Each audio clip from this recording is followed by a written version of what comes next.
Bienvenue à toutes et à tous pour cette nouvelle exploration. Aujourd'hui, on plonge dans un sujet vraiment au cœur de la pédagogie, la communication orale de l'enseignant en classe. Bonjour. Oui, un sujet essentiel. On va s'appuyer notamment sur l'art de la communication orale en classe de Julien Dourève pour essayer de comprendre comment la parole peut vraiment être un levier pour l'engagement, l'apprentissage et même toute l'atmosphère de la classe. Tout à fait. Je repensais, vous savez, à ce prof peut-être en maths, oui, qui démarre son cours avec une petite anecdote, un truc un peu inattendu. Et là, d'un coup, paf, tout le monde écoute. Le silence qui se fait. Voilà. Et c'est pas de la magie, hein. C'est une vraie compétence.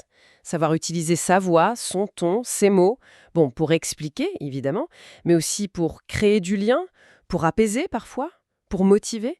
C'est beaucoup plus que juste transmettre des infos, en fait. C'est exactement ça. C'est un point fondamental.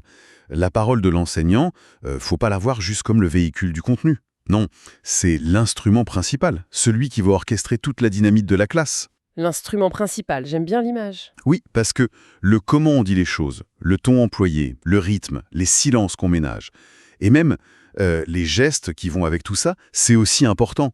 Et des fois même plus que le quoi, que le message lui-même. D'accord. C'est vraiment avec la parole qu'on va, sculpter l'ambiance, qu'on guide l'attention des élèves, qu'on aide le sens à émerger pour eux. Et justement, Dourève insiste sur 3 fonctions clés. La première, c'est la fonction relationnelle. Une voix calme, un petit mot d'accueil pour chacun, ça change tout pour la confiance, n'est-ce pas? Ah, complètement. Essentiel. Ce lien humain, c'est un peu le terreau sur lequel l'apprentissage peut pousser. Sans ça, c'est compliqué. Et ensuite? Ensuite, il y a la fonction cognitive. C'est intéressant parce que le simple fait d'expliquer quelque chose à voix haute, ça oblige l'enseignant lui-même à structurer sa pensée. C'est vrai. Et forcément, un discours qui est clair, qui est bien articulé, ça rend les concepts, même complexes, beaucoup plus accessibles pour les élèves. Et plus faciles à mémoriser aussi.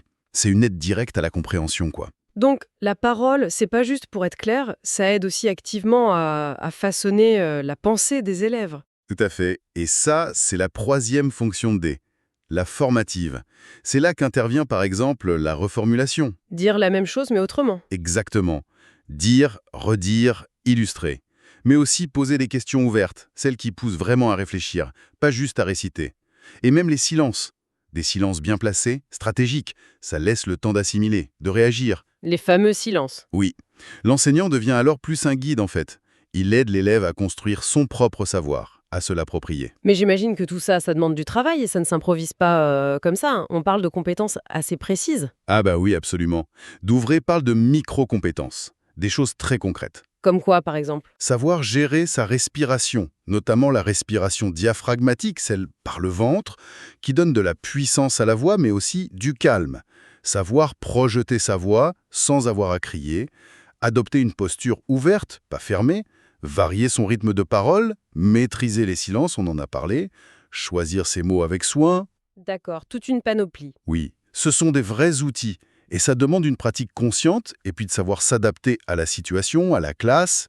Ça m'amène à une question sur la différence entre une parole un peu automatique, qu'on fait sans y penser, et une parole vraiment consciente. J'imagine le risque si on est trop rapide ou trop monotone, On perd tout le monde en 30 secondes. c'est ça. Mais est-ce que, à force de se concentrer sur la technique, sur la voix, la posture, on risque pas de paraître un peu artificiel, moins authentique? C'est une excellente remarque. Et c'est un équilibre à trouver. Le but, c'est pas du tout de faire du théâtre, d'être dans une sorte de performance artificielle. Non, bien sûr. L'idée, c'est plutôt de trouver une présence vocale et corporelle qui permette de faire vivre le message, avec conviction, d'être intelligible, bien sûr, audible, mais aussi de faire en sorte que les points importants marquent les esprits, qu'ils soient mémorables. Mhm.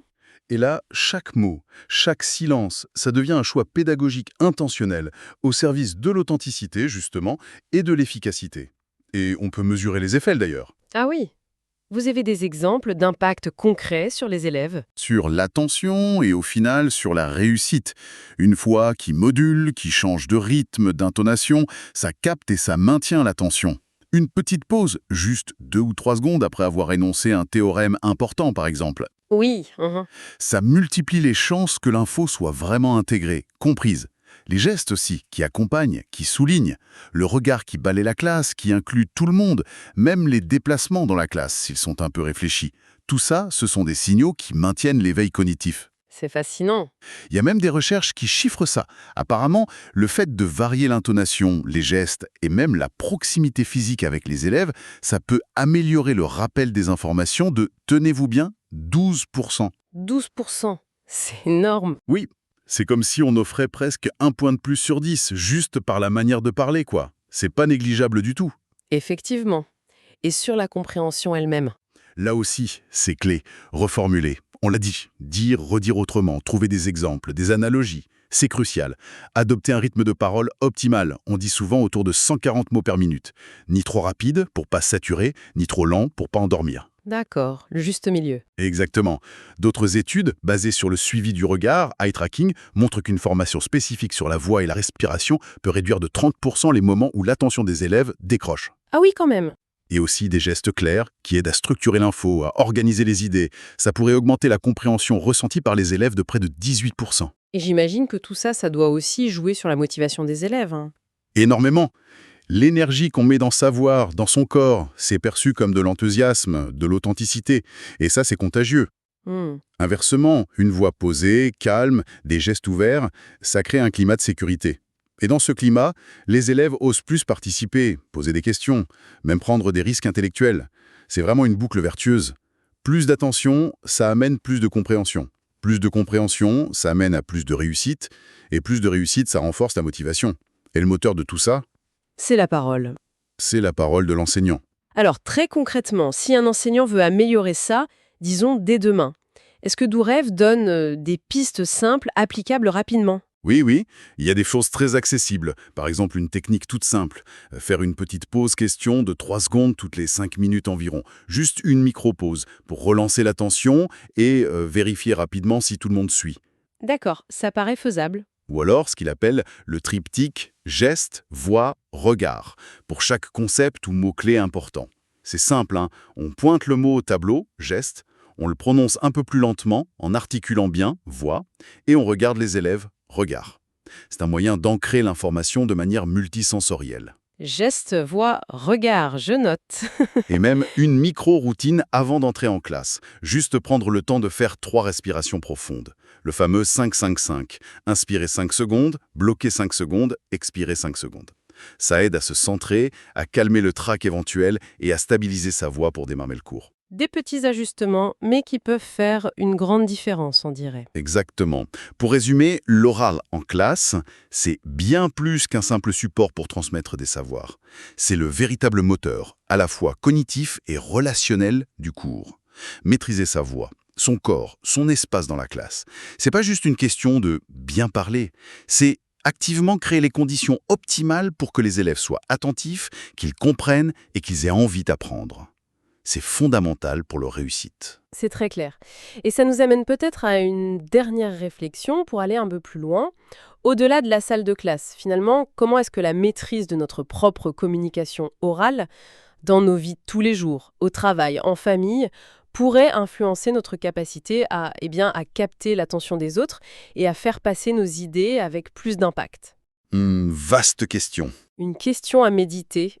Merci beaucoup pour cet éclairage passionnant. Merci à vous.